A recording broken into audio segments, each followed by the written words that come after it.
आप जिनके लिए बोल रहे हैं वो मेरे बड़े भाई थे, बड़े भाई हैं और बड़े भाई रहेंगे।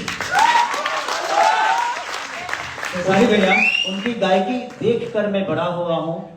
मेरी एज बहुत छोटी है, उनसे मैं कम से कम 6 से 7 साल छोटा हूं।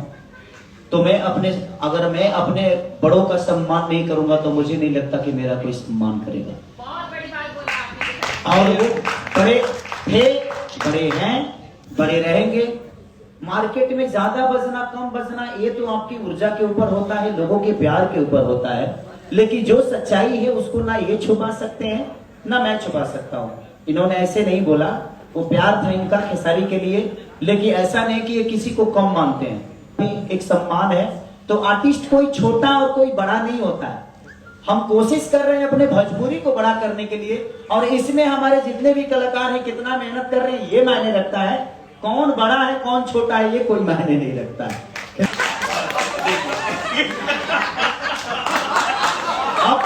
अब पता चलेगा। पहले